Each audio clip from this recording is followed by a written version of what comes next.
So you know the musical, you know the silent film starring Lon Chaney, but how much do you know about the Claude Rains-starred 1943 Phantom of the Opera? Welcome back to the Monster Movie Madhouse. Before we get started, make sure to like this video and give me a follow so you can learn more about your favorite silver screen monsters. Let's get into it.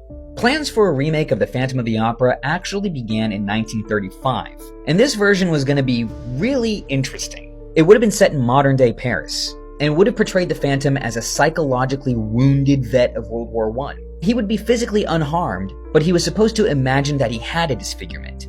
Interesting concept. But development lingered as Carl Laemmle and Carl Laemmle Jr. were ousted out of Universal due to financial troubles. Plans for a remake resurfaced in 1941, and Henry Koster was attached to direct. In his version, the Phantom was going to be Christine's father. More on that later. Boris Karloff was cast as the Phantom, but the studio had problems filling out the rest of the cast, and Karloff backed out of the project. Actors like Cesar Romero, Charles Laughton, and Broderick Crawford were considered for the role, but Koster was eventually fired and replaced by Arthur Lubin. Lubin's first order of business was to completely get rid of the subplot that the Phantom was Christine's father. He just felt it added a weird element to the romantic aspect of it.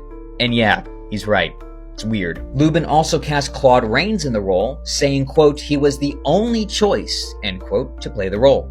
Now for the set, they already had it built. They had not torn down the opera set in stage 28 from the 1925 film. So there's a big expense you don't have to worry about. And they made the decision to film this in glorious Technicolor, a rarity in the Universal Monster era. When the film was released, reception was mixed at best. And even nowadays, it's sort of the forgotten film of the era. It's definitely not my favorite. I do love Claude Rains, but the movie sticks out like a sore thumb in the style of the Universal Monster era. Reportedly, Lon Chaney Jr. was really upset that the studio never considered him to play the role. So what do you think about the Phantom of the Opera from 1943? Like I said, for me it's one of the more forgotten films, but maybe it ranks higher for you. Let me know in the comments.